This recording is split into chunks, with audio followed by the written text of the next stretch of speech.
Days of tension on Capitol Hill culminated today in Republicans rejecting a measure to move ahead on additional funding for Ukraine and Israel. Republicans have been insisting that foreign aid be paired with major changes to border security, but both sides of the aisle failed to find consensus, and now billions of dollars in aid is stalled until lawmakers find a way forward.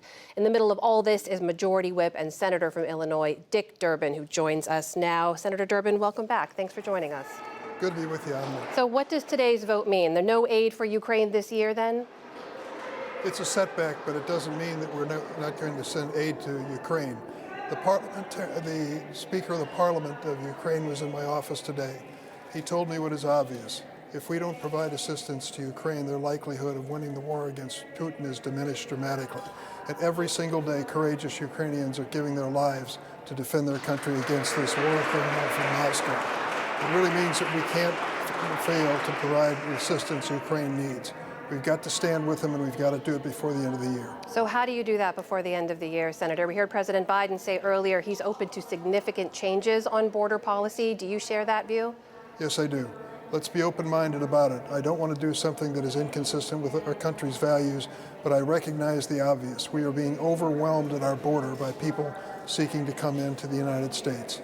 We have got to adjust the standards that are used at the border in a reasonable, humane way, but we've got to be open to change, Democrats as well as Republicans. So what are some of those changes you'd be willing to compromise on that you weren't before? Would they be tightening asylum rules, for example? Well, I take a look at the asylum language standards, but I'd be very careful because there are people who are genuinely escaping situations where their lives are in danger, and we don't want to ignore that possibility. But I also want to make sure that we have a system that makes sense. If I told you the countries that are producing immigrants at our border south of the United States, you'd be amazed. Thousands coming from places like Uzbekistan. You think to yourself, that is not what I expect to hear. What is happening is an obvious move from around the world to use the United States as a refuge. Senator, we should acknowledge there seems to be a big crowd behind you there. We're hearing some applause. And thank you for bearing with us. I hope you can hear us. But I should ask you, too, as part of those talks, what about the Dreamers, those DACA recipients who were brought to the U.S. as children? You've said that you will fight for them repeatedly, but they were not included in these last rounds of talks. What's your message to them today? Well, I can just tell you, I think that's a serious mistake. I've been fighting for these Dreamers for over 20 years since I introduced the legislation.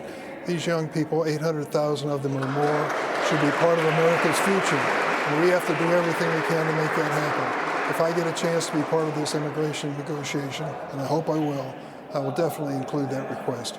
I want to ask you, too, about the aid to Israel. A significant portion of the emergency aid requested by the Biden administration is for that security assistance. As you well know, since that brutal October 7th attack, Israel's response has killed more than 15,000 Palestinians. The majority are believed to be women and children. And your colleague Bernie Sanders is now saying it's absolutely irresponsible to give Israel unconditional aid.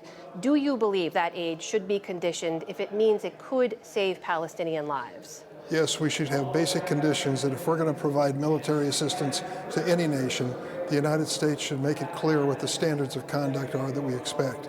And in the situation in Israel, there's no question they have a right to defend themselves, and what happened on October 7th was an atrocity.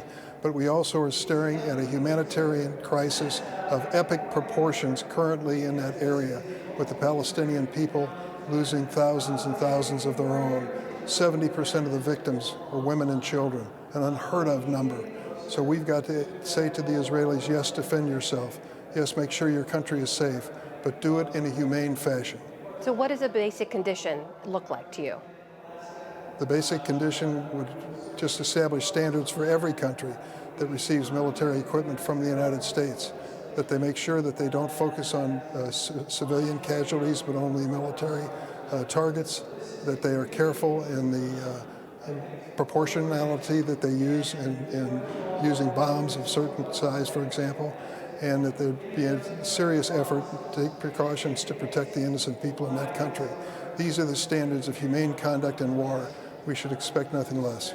Senator, I have to ask you, our colleague Lisa Desjardins, who I know you know, has been reporting on what we've seen on Capitol Hill this week. Yesterday, we saw senators yelling during a briefing with administration officials, several Republican senators walking out. Emotions around the war are certainly high. We know immigration is a white-hot issue. And we've just learned, of course, former Speaker Kevin McCarthy is retiring at the end of the year. I just want to ask you, the climate on Capitol Hill right now, have you ever seen anything like this? No, I haven't. And I'll just tell you that it's attributable to one man's politics, which unfortunately has created a situation I've never seen before in all the time that I've served in Congress. But there are still people of goodwill trying to solve real problems facing America and our friends. I just want to add that was a terrible meeting we had yesterday. We had a much better meeting today. I'm hopeful that despite the gloomy scenario we seem to face, we can still find a way to help the Ukrainians and come out with a good result for the American people. So do you believe there will be a deal to move that forward, to move the aid for Ukraine forward before you leave for Christmas? Listen, I'm an optimist. I wouldn't be in politics if I weren't. And I believe that if we work at it before the end of the year, we can do the right thing. Senator Dick Durbin joining us tonight from Capitol Hill. Senator, thank you. Always good to see you. Thanks, Amna.